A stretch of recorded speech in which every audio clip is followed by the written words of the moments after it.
네, 이번 시간은 5번째 시간이고요. 변액보험의 자산 운용에 대해서 살펴보도록 하겠습니다. 자산 운용 같은 경우도 이제 복잡한 내용들이 좀 많이 있어서 저희가 두 차시로 나눌 거고요. 이번 시간은 이제 첫 번째 시간입니다. 자, 먼저 특별 계정의 필요성 같이 한번 살펴볼게요. 이 부분은 저희가 앞쪽에서 제가 간략하게 설명드린 적이 있는데요. 왜 특별 계정이 필요하냐? 크게 세 가지 정도로 여러분이 보실 수 있어요. 첫 번째가 뭐냐면 위험을 부담하는 사람이 다르다.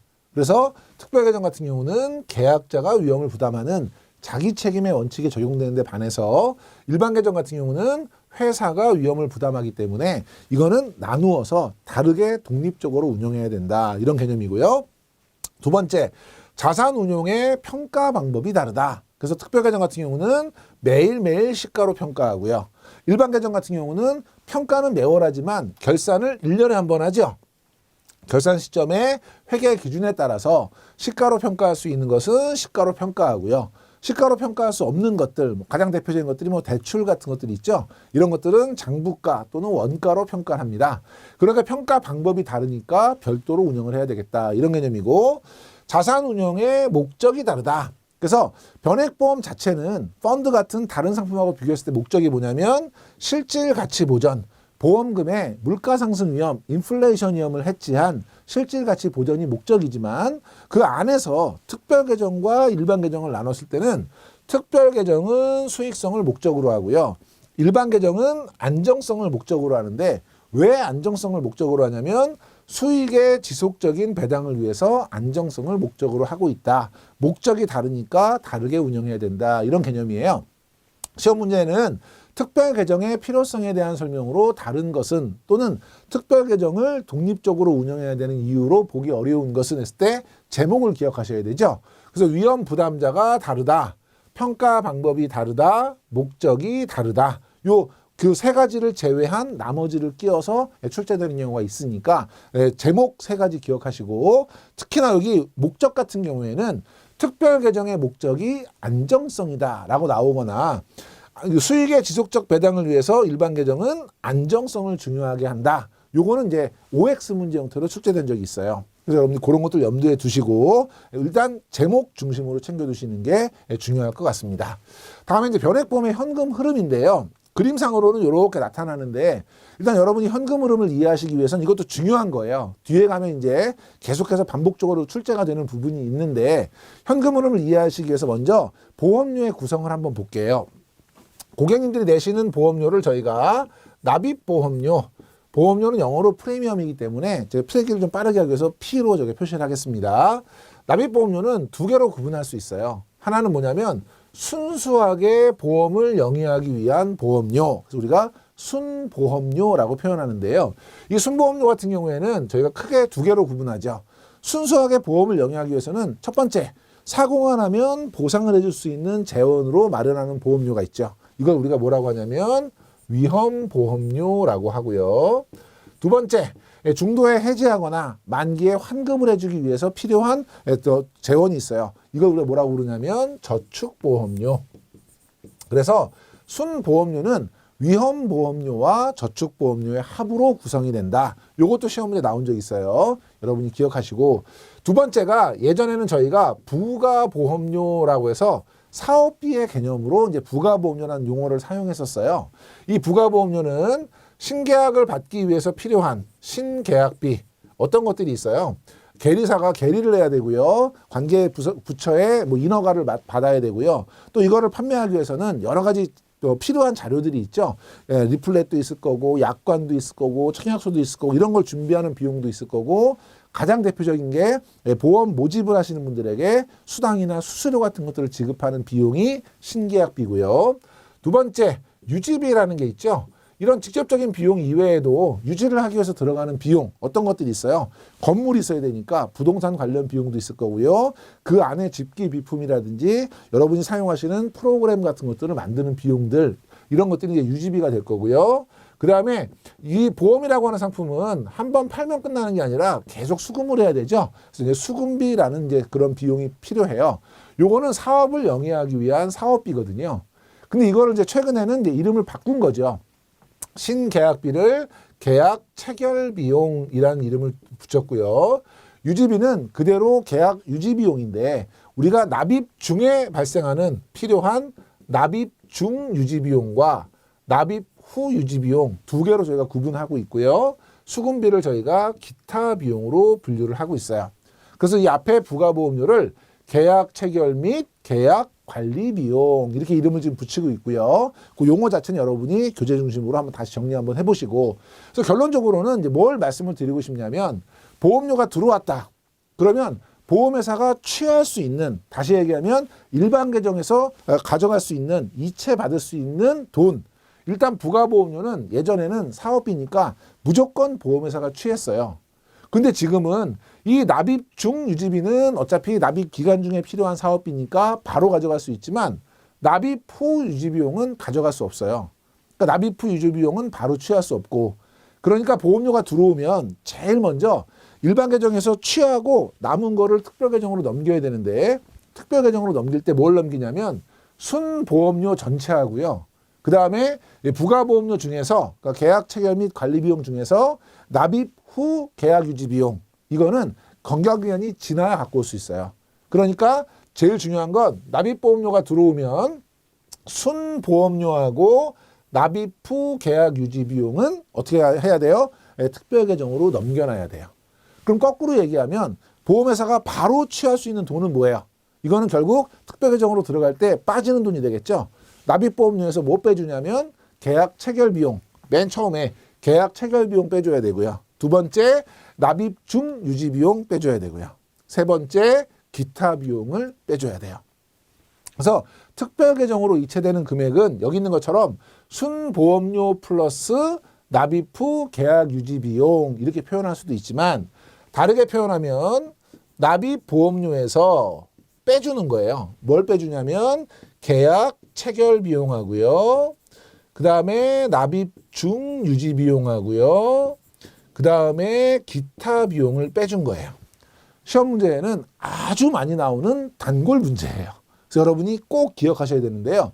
뭘 기억하셔야 되냐면 특별 계정으로 넘어가는 돈이 뭐냐를 두 개로 나누어서, 하나는 납입보험료에서 계약 체결 비용, 납입 중 유지 비용, 기타 비용을 차감한 돈이다. 이렇게 이해하셔야 되고, 다른 쪽에서는 순보험료 플러스 납입 후 계약 유지 비용이다. 이렇게 이해하셔야 돼요. 자, 이렇게 해서 특별 계정으로 넘어갔어요. 그러면 한 달 보험 기간이 경과됐어요. 아무 일도 일어나지 않았어요. 그러면 우리가 나머지 돈을 갖고 오는데요. 자, 일단 납입 후 계약 유지 비용. 이거는 보험 기간이 경과됐으니까 우리가 다시 갖고 올 수 있어요. 그리고 위에 순보험료 중에 위험보험료 갖고 올 수 있나요?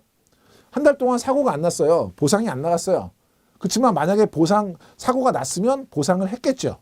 그러니까 이거는 내 할 일을 다 한 돈이에요. 그러니까 위험보험료는 갖고 오는 거예요. 그래서 잉여금은 갖고 있다가 다음 달에 사고가 2배로 났어요. 그러면 갖고 있던 거 같이 물어주는 거죠. 그래서 이걸 전체 보험 기간 전체적으로 봤을 때 들어오는 보험료하고 지급하는 보험 금액이 같도록 보험료가 책정돼야 된다. 이게 수지상등의 원칙인 거죠. 여러분 모집인에서도 배우셨고 우리 2편에서도 배우셨던 그런 내용들인데, 결과적으로 이렇게 들어간 돈이 특별계정에서 운영이 되다가 기간이 경과가 되면 뭐가 빠져나오냐면 위험보험료하고 납입 후 계약 유지 비용이 다시 일반 계정으로 넘어와요. 그러면 결국 위에 특별계정에서 운영되는 건 뭐만 운영되는 거예요? 저축보험료만 운영된다. 이 개념이에요. 자, 여러분이 다시 한번 기억할게요. 보험료가 들어왔어요. 그럼 여기서 먼저 특별계정으로 넘길 때 빼주는 거 못 빼줘요. 계약 체결 비용 빼주고요. 납입 중 유지 비용 빼주고요. 기타 비용을 빼줘요. 그럼 결국 넘어가는 거 뭐 넘어가요? 순보험료하고요. 납입 후 계약 유지 비용이 넘어가요. 자, 기간이 경과됐어요. 그럼 갖고 와야 돼요. 뭐 갖고 와요? 위험보험료하고 납입 후 계약 유지 비용을 가져온다. 요것만 여러분이 잘 기억하고 있으면 관련한 현금 흐름에 관련된 문제는 대부분 맞출 수 있습니다. 그래서 여러분이 요 두 개 넘어가는 것과 다시 가져오는 거 기억하시고, 나머지는 펀드 관련된 운용 보수라든지 최저 비용 같은 것, 최저 보증을 하기 위한 비용 같은 것들은 역시 일반 계정으로 넘어온다. 이렇게 여러분이 이해해 주시면 될 것 같고요. 제일 중요한 건 특별 계정으로 넘어가는 돈, 다시 경과기간 지나고 다시 넘어오는 돈, 요 두 가지는 꼭 기억해 두시고, 그래서 계속해서 반복될 거예요. 특별 계정에 투입되는 보험료는 뭐가 들어간다 그랬죠? 아까 순보험료하고 납입 후 계약 유지 비용, 납입 후. 이걸 다르게 표현하면 어떻게 표현했어요? 납입 보험료에서 빼줘요. 뭘 빼줘요? 계약 체결 비용, 납입 중 계약 유지 비용, 기타 비용을 빼준다. 요거 여러분이 기억하시고요. 같은 얘기인 거죠. 자, 그래서 밑에 보면 특별 계정 투입 보험료는 어떻게 적립이 되느냐? 매일매일. 뭘로? 실적 배당률로 적립이 된다. 그래서 매일 적립된다는 거 기억하시고 매월 계약 해당일에 해당 월, 그러니까 계약 해당일이라고 하는 건 경과 기간이 지났다는 거예요. 그럼 다시 갖고 와야죠. 뭘 갖고 와요? 자연식 위험보험료와 납입 후 계약 유지 비용 넘어갔던 거에서 다시 갖고 올 때 위험보험료와 납입 후 계약 유지 비용 갖고 온다 그랬잖아요. 그 얘기예요. 이거를 특별 계정에서 어디로? 일반 계정으로 차감한다. 이런 얘기고요. 자, 여기서 연령이 높아질수록 해서는 요 자연식 위험보험료라는 걸 이해하셔야 되는데요. 자, 사람이 나이를 먹으면요. 나이를 먹으면 위험이 커질까요? 작아질까요? 커지죠.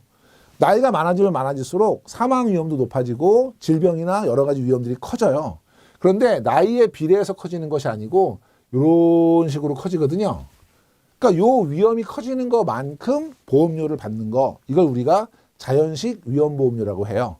근데 이거는 현실하고 잘 안 맞아요. 첫 번째는 위험에 따라서 보험료가 책정되면 보험 기간 동안 보험료가 다 다른 거죠. 그러면 업무적으로 처리가 힘들고, 두 번째는 사람은 나이를 먹을수록 경제력이 약화되는 것이 일반적이에요. 근데 보험료는 더 많이 내야 되잖아요. 그래서 채택하고 있는 게 뭐냐면 그냥 한 달에 15만 7천 원 내세요. 평균 보험료 방식으로 우리가 보험을 판매하는 거예요. 이건 논리가 뭐냐면 지금 원래 요 구간에서는 요만큼만 내셔도 되는데 이만큼 더 내세요. 그러면 나중에 이만큼 내셔야 되는데 제가 요만큼만 받을게요. 이 얘기예요. 그러니까 요 구간을 가지고 이 구간을 메꾸겠다는 거라서 요거는 사용하면 안 되고 갖고 있어야 돼요. 이게 책임준비금 중에서 가장 비중이 큰 보험료 적립금이라는 것이거든요. 그러니까 우리가 자연식 위험보험료를 가져온다는 건 나이가 많아질수록 위험이 어떻게 돼요? 커져요. 그럼 자연식 위험보험료는 많아지는 거죠. 그래서 저희가 아까 특별계정으로 넘겨요. 순보험료하고 납입 후 계약 유지 비용 넘겼어요. 경과기간이 경과되면 갖고 와요. 뭐 갖고 와요? 자연식 위험보험료하고 납입 후 계약 유지 비용 갖고 와요. 그럼 나이가 많을수록 위험이 커지니까 자연식 위험보험료는 커져요. 그렇죠? 그러면 갖고 오는 돈은 어떻게 돼요? 많아져요. 그러면 특별계정에서 운영되는 적립금은 감소하겠죠. 이해되세요? 나이가 많아질수록 위험은 커진다. 그러니까 가지고 나오는 자연식 위험보험료는 많아진다. 그러니까 특별계정에서 운영되는 돈은 감소한다. 이 얘기예요. 자, 연령이 높아질수록 자연식 위험보험료는 어떻게 돼요? 증가를 해요. 왜? 위험이 커지니까. 그럼 갖고 나오는 돈이 많아지는 거죠. 그러니까 특별계정에 투입되는 보험료는 어떻게 돼요? 감소합니다. 이거를 연령이 높아질수록 감소하고 증가하고 막 바꿔가지고 틀린 지문을 만드는 거죠. 자, 나이가 많아지면 자연식 위험보험료는 증가해요. 그러면 빠져나오는 돈은 많아져요. 그러니까 특별계정에서 투입되는 보험료는 작아지는 거죠. 요거 기억하시고, 다만 변액연금 같은 저축식 상품은 이렇게 보장에 대비한 보장보험료가 커요, 작아요? 작아요. 그러니까 위험보험료가 똑같이 나이가 많을수록 많아지는 건 맞는데 변액연금 같은 저축성 보험은 전체 보험료 중에서 위험보험료가 차지하는 비중이 작아요. 그러니까 얘가 빠져나오더라도 나머지 투자 수익으로 그걸 메꿀 수 있다는 얘기예요. 보시면 위험보험료의 비중이 굉장히 미미하다. 왜? 보장이 작으니까. 그렇기 때문에 10년 정도 경과하고 나서 계약 체결 비용, 신계약비가 다 상각이 끝나면 특별계정 투입 보험료는 오히려 어떻게 된다? 증가한다. 요거는 비교해서만 기억을 해주시면 되고 간혹 지문에 나오고요. 마지막에 보험료가 증감하는 요인이 뭐냐? 보험료는 왜 늘어나고 줄어드느냐? 납입기간이 종료가 됐는지, 피보험자 나이가 몇 살인지, 변액보험의 종류가 뭔지, 왜냐하면 이게 종신인지 연금인지에 따라 달라질 수 있는 거고, 가입금액의 가입금액이 감액되면 보험료는 줄 거고, 보험기간이 경과가 되면 또 달라질 수 있다. 그래서 이런 것들에 따라서 보험료는 달라지는데 여기 보시면 운용 수익률, 운용 수익이 만약 수익이 많이 났다 해서 보험료가 줄어드는 건 아니죠. 계약자 적립금이나 환급금이나 보장 금액은 늘어날 수 있지만 보험료는 변동하지 않고요. 특별 계정의 종류, 채권형이냐 주식형이냐에 따라서 보험료가 달라지지 않는다는 거예요. 그래서 보험료는 이런 여러 가지 요인에 따라서 달라지지만 요 두 가지는 보험료에 영향을 미치지 않는 요인이다. 이걸 설명드리는 이유는 시험에 이런 식으로 나오니까요. 그래서 지문에 예를 들면 보험기간이 경과할수록 보험료는 작아진다. 보험료는 많아진다. 뭐 이런 형태의 지문이 나오면 이거는 맞는 지문이고요. 다만 운용 수익률에 따라서 보험료는 증감한다. 이건 잘못된 설명이에요. 그래서 여러분이 시험에 자주 나오는 거 두 개, 운용 수익률, 특별 계정의 종류, 이거하고 보험료는 상관없다. 이것도 여러분이 같이 기억을 해두셔야 되고요. 자, 특별 계정의 운용 보수인데요. 특별 계정 같은 경우는 여러분이 앞에 1장에서 공부하셨던 걸 떠올리셔야 돼요. 펀드는요, 투자자가 있으면 이 투자자가 판매하는 판매회사에다가 돈을 내죠. 그럼 이 판매회사는 자기가 운영하는 것이 아니니까 운용사, 집합투자업자에게 돈을 줘요. 그러면 운용사가 이 돈을 가지고 운영하면서 수익을 주겠다는 수익증권을 주고요. 이 돈은 고유계정하고 섞어서 운영하지 못하도록 신탁회사에 맡기죠. 그러면은 결국 투자자 입장에서는 누구한테 돈을 내야 되냐면 요 판매회사한테 돈을 내야 되죠.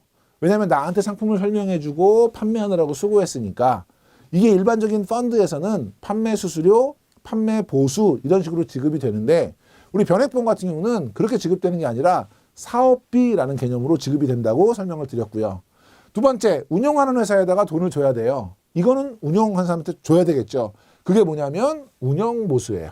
그래서 특별계정에 속한 재산을 운용하고 관리하기 위해서 수취하는 보수고요. 이 사람은 지금 돈을 맡아서 운영하고 더 관리해주고 있잖아요. 특별계정에 속한 재산을 보관하고 관리하고 이 사람들이 운용 지시하면 그거 이행하고 이 사람들이 잘하는지 못하는지 감시하고 이런 역할을 누가 하냐면 신탁업자가 하거든요. 그러니까 신탁업자, 돈 맡아서 운영하는 사람 고생한다고 내는 돈, 이게 뭐냐면 수탁보수고요. 이런 역할을 할 때 주변의 일반 사무관리를 도와주는 밑에 보시면 회계 업무나 기준가격 산정 같은 이런 사무관리를 도와주는 회사한테 사무관리보수라는 걸 지불해요. 두 번째 거는 뭐냐면 투자 이름이 뭐였죠?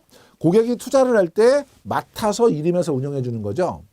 얼핏 보면 변액보험은 펀드처럼 여러 사람의 돈을 갖고 운영하는 것처럼 보이지만 실제로 변액보험에서는 사고가 나면 그 운용사가 물어주는 게 아니라 보험회사가 보장을 해주거든요. 그러니까 여러 사람의 돈을 받았지만 실제로는 펀드라는 개념이 좀 다른 부분이 있어요. 그래서 변액보험은 어떻게 정의가 되냐면 운용하는 운용회사하고 변액보험을 판매하는 보험회사가 1인 계약을 체결하는 거예요. 그래서 이 보험회사와 운용사 간의 1대1, 1인 계약 형태로 운영이 되기 때문에 투자 1인 보수라는 형태로 보수가 지급돼요. 그럼 이건 누구한테 가냐면 투자 1임업자한테 가겠죠. 투자 1임업자한테. 그렇죠? 예, 그래서 얘는 시험 문제 어떻게 나오냐면 박스 쳐놓고 얘는 누구냐 이런 문제 많이 나오고요. 그래서 어떤 보수가 예를 들면 여기 안에 내용 써놓고 얘는 누구냐 이럴 때 제일 많이 나온 게 뭐냐면 수탁보수예요. 그래서 투자 1인 보수는 1임업자에게, 수탁보수는 신탁업자에게, 사무관리보수는 일반 사무관리회사에. 그래서 특히나 여기 수탁보수는 용어를 다시 한번 교재 중심으로 잘 챙겨봐 주시고 또 하나는 특별계정의 운용보수에 해당하지 않는 것은 해서 최저사망보험금 보증비용 하면 그건 최저보증비용이지 운용보수는 아니다. 그래서 여러분이 종류 크게 제목 4개 하고요. 각각의 세부적인 내용들 잘 챙겨주시고 보시면 특별계정의 적립금에 대해서 일정률로 부과한다 돼 있어요. 그래서 여기 특별계정의 적립금 요거를 예를 들면 해지환급금, 기본보험금 이런 식으로 시험 문제 많이 냅니다. 그래서 여러분이 특별계정의 적립금에 대해서 부과한다는 것도 기억하시고 얘는 일정률이에요. 예를 들면 0.1%, 0.3% 일정률로 부과해요. 자, 그럼 제가 질문 드릴게요. 운용 실적에 따라서 그 보수율은 달라질 수 있다. OX, X. 율은 안 달라져요. 그런데 다시 질문을 드릴게요. 운용 성과에 따라서 보수 금액은 달라질 수 있다. 이거는 5. 왜 5예요? 똑같은 0.1%지만 수익이 많이 나면 금액은 커질 수 있어요. 그렇죠? 그래서 이 보수율 자체는 달라지지 않아요. 0.1%는 고정이에요. 그런데 운용 실적에 따라서 보수 금액은 차이가 날 수 있어요. 그래서 시험에 율과 금액 헷갈리지 않도록 잘 기억하시고, 얘는 매일매일 계산하죠. 매일매일 특별 계정에서 일반 계정으로 차감되고요. 보수는 뭐에 따라서 달라지냐면 리스크 정도. 그러니까 보수는 뭐에 따라서 운용이 얼마나 힘드냐에 따라서 많이 받는 거죠. 채권 같은 경우는 원금 손실 가능성이 굉장히 희박해요. 그러니까 좋은 채권만 잘 골라주면 되거든요. 근데 주식 같은 경우는 잘못 고르면 막 손해가 날 수 있거든요. 그러니까 채권형 펀드보다는 주식형 펀드가 보수율이 높다는 거예요.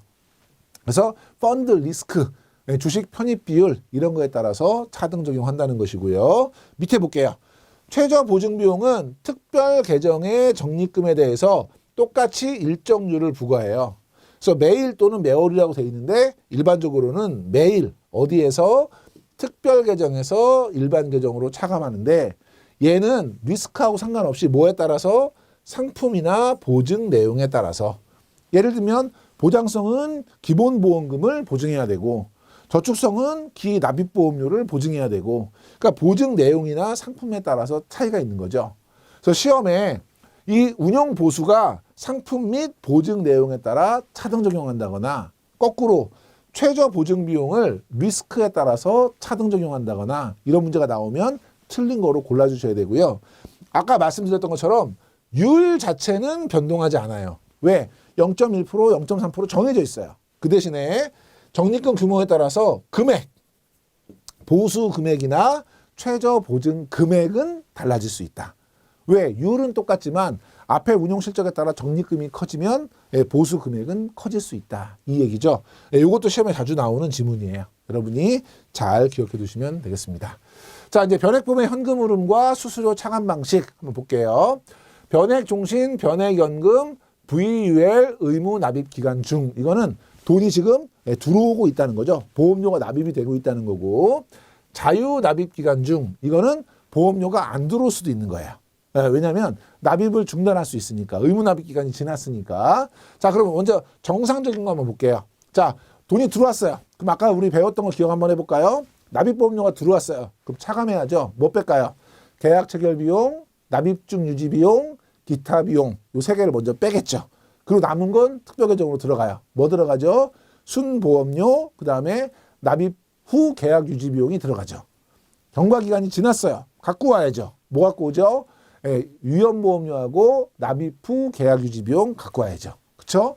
자, 돈이 들어왔어요. 정액 정기납으로 들어오면 계약 체결 및 계약 관리 비용을 차감해요. 아까 저희가 얘기했던 계약 체결 비용, 납입 중 유지 비용, 기타 비용을 차감하는 거예요.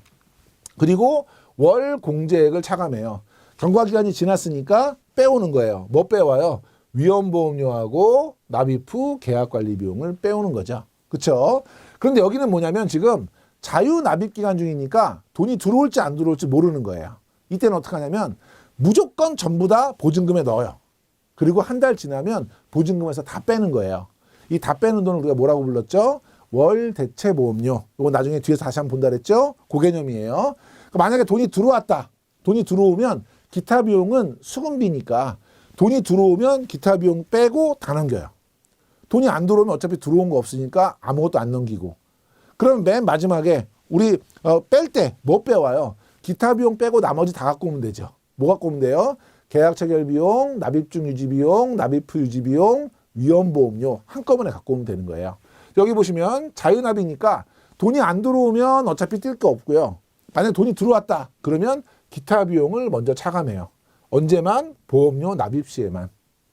그리고 다 보증금에 넣어놓는 거죠. 적립금에. 그러고 나서 나중에 한꺼번에 갖고 오는 돈을 우리가 월 대체 보험료라고 한다 그랬어요. 그때 뭐 갖고 오냐면 위험보험료하고요. 계약 체결 및 계약 관리 비용이라고 되어 있는데 계약 체결 비용, 납입 중 유지 비용, 납입 후 유지 비용 함께 갖고 오는 거고요. 선택 특약 보험료 같이 갖고 오는 거예요. 자, 밑에 보니까 특별 계정의 운용 보수를 차감합니다. 매일매일 차감하는 거죠. 뭐 차감했죠? 우리 운영보수라는 게 있었고 투자 1인 보수라는 게 있었고 수탁 보수라는 게 있었고 사무 관리 보수라는 게 있었어요. 얘는 뭐에 따라서 차등 적용하죠? 운용 형태나 펀드의 리스크에 따라서. 두 번째, 최저 보증 비용 차감하죠? 얘도 매일 차감한다 그랬어요. 뭐에 따라서? 상품 및 보증 내용에 따라서 차등 적용한다. 이런 얘기고요. 계약자 적립금은 제반 비용을 빼고 특별 계정 운용 실적을 반영해서 매일매일 변동하게 되고요. 밑에 보니까 지급 사유가 발생하면 특별 계정 적립금을 일반 계정으로 이체해서 돈을 지급하고요. 해지 시점 적립금에서 해지 공제액. 만약에 고객이 해지를 하러 오셨어요. 그럼 우리가 공제를 해주는데 공제액은 크게 두 가지예요. 첫 번째가 뭐냐면 이 뒤에 있는 미상각 신계약비. 신계약비는 저희가 보험회사의 원가라고 봐주거든요. 그래서 원가는 7년, 최대 7년 안에 상각하도록 해주는데 7년 안에 해지를 하시게 되면 원가를 보존해주기 위해서 미상각 신계약비를 한꺼번에 뺍니다. 그리고 두 번째가 갚지 않은 대출 원리금. 만약에 대출을 받으셨는데 상환을 다 안 하셨다. 남은 게 있다. 그럼 이 두 개를 합해서 빼줍니다. 그러니까 원래 나가야 될 적립금에서 요거를 뺀 나머지 돈이 지급이 되는 거죠. 그래서 해지 공제액은 미상각 신계약비와 대출 원리금, 상환하지 않은 대출 원리금을 합산한 금액이다. 기억해 두시고요. 자, 특별계정의 종류는 저희가 투자자산 유형별, 다시 얘기하면 주식 편입 비율에 따라서 3개로 구분합니다. 주식형은 주식이 60% 이상이고요. 채권형은 채권이 60% 이상인데 여기에는 채권에 투자하지 마라 이런 조항이 없는데 여기는 주식에 투자하지 않도록 하고 있어요. 그래서 채권형 펀드에 관련된 문제가 제일 많이 나오는데요. 채권형 펀드에서 제일 많이 나오는 질문, 채권형 펀드는 주식을 30% 이내에서 가지고 있어야 된다. OX, X. 한 주도 가지고 있으면 안 돼요. 그러니까 30% 이내에서 10% 이내에서 60% 이내에서 이렇게 일정 부분 조금 갖고 있어야 된다. 이런 형태의 지문이 많이 나와요. 갖고 있으면 안 된다는 거 기억하시고 혼합형 펀드는 주식과 채권이 섞여 있는 거예요. 그래서 채권 40% 이상, 주식 60% 미만이다. 자, 주식형 펀드의 장점은 뭐예요? 주식에 투자했으니까 상대적으로 높은 수익을 얻을 수 있도록 기대할 수 있고 그러니까 수익성을 추구할 수 있고 만약에 주식시장이 좋다. 그러면 실제 고수익을 획득할 수 있죠. 그럼 단점은요. 주식시장이 좋을 땐 수익이 나지만 주식시장이 안 좋으면 손해가 날 수 있겠죠. 그러니까 주식시장이 폭락하게 되면 원금 손실이 발생할 수 있고 아까 우리 운용에 관련된 보수는 뭐에 따라서 리스크에 따라서 차등 적용한다 그랬죠. 주식형 펀드는 운용 보수가 상대적으로 매우 높다. 그래서 고위험 고수익 형태의 투자다. 이런 얘기고요. 채권형은 채권에 투자하고 있으니까 안정적인 수익을 확보할 수 있고요. 원금 보전 가능성이 높다. 여기서 여러분이 높다에 잘 체크해 주셔야 돼요. 왜냐하면 원금 보장이 가능하다는 틀린 거예요. 채권에 투자했는데 원금을 잃을 수 있나요? 잃을 수 있죠. 언제 잃을 수 있죠? 채권을 발행한 기업이 부도나면 내가 돈 빌려줬는데 돈을 못 받는 거거든요. 그래서 얘는 원금 보전 가능성이 높은 것이지 무조건 원금이 보장되는 것은 아니다. 기억하시고 급격한 수익 등락이 없다는 게 장점이에요. 약점은 급격한 수익 등락이 없으니까 높은 수익을 기대하기가 어렵겠죠. 고수익을 기대하기가 곤란하다. 그래서 저위험 저수익 형태로 분류하고요. 혼합형은 섞여 있으니까 채권의 안정성과 주식의 수익성을 동시에 추구할 수 있고요. 섞이면 어디서 만나겠어요? 50대 50에서 만나겠죠. 주식이 50% 이상이면 주식 혼합형, 채권이 50% 이상이면 채권 혼합형 이렇게 구분하고요. 구분하는 기준은 뭐예요? 주식 편입 비율에 따라서. 그리고 단점은 뭐냐면 주식시장이 화랑일 때, 시장이 좋을 때 주식형을 샀으면 돈을 많이 벌 텐데 얘는 지금 섞어 있으니까 상대적으로 수익률이 저조한 것이 약점이겠죠. 그래서 중위험, 중수익으로 구분합니다.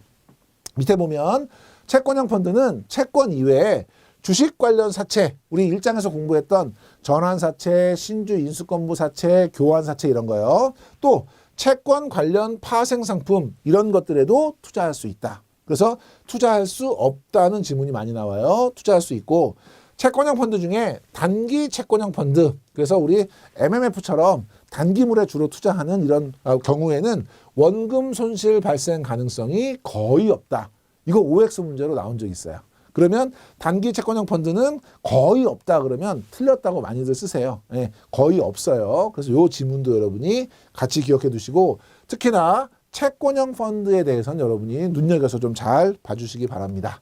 자, 이제 변액보험 가입 성향인데요. 이거 자본시장법에서는 투자자를 보호하기 위해서 상품을 권유할 때 무조건 권유하지 말고 고객의 가입 성향을 잘 파악해서 적합하게 권유하도록 지금 이제 규제하고 있어요. 그 내용을 보시면 계약자의 투자 성향이나 가입 목적에 따라서 보험 상품이나 펀드를 선택할 수 있도록 가입하기 전에 보험업법과 자본시장법에 따라서 가입 성향, 적합성을 진단하고 운영할 수 있도록 하고 있다. 그래서 얘는 시험 문제에 딱 한 번 나온 적이 있는데 쭉 써놓고 얘는 뭐에 대한 설명이냐 이게 나온 적 있어요. 그래서 여러분이 의의만 기억해 주시면 되고요. 네, 절차는요. 계약자 정보를 쭉 확인하고요. 두 번째, 계약자의 성향을 분석하죠. 그 정보를 바탕으로 해서 이분이 과거 투자 경험은 뭐가 있는지, 그 다음에 어떤 투자를 하는데 선호하는 게 뭔지 이런 걸 확인한 다음에 그 진단 결과를 고객한테 제공하고 그거에 맞는 상품을 추천하는 이런 형태로 운영이 되고 있고요. 위반을 하게 되면 어떻게 되느냐? 얘는 만약에 고객이 제가 이제 적합성을 진단했더니 뭐 중립형이에요. 그래서 고객님, 요 변액보험이 좋으실 것 같아요. 나는 더 공격적으로 하고 싶어요. 이제 이게 위반한 거예요. 그럴 때는 판매를 중단하는 것은 아니고 고객으로부터 확인서를 받아요. 설명을 충분히 들었고 내가 직접 선택한 거다라고 하는 확인서를 작성하고 가입할 수 있도록 하고 있다. 그래서 이거는 투자자 보호를 위한 제도이기 때문에 정의 정도 기억해 두시면 될 것 같습니다. 자, 이렇게 저희가 이제 변액보험의 자산운용 첫 번째 시간 이제 이렇게 정리하도록 하고요. 다음 시간에 이제 자산운용 두 번째 시간 살펴보도록 하겠습니다. 이번 시간에 강의 들으시느라고 수고 많이 하셨습니다.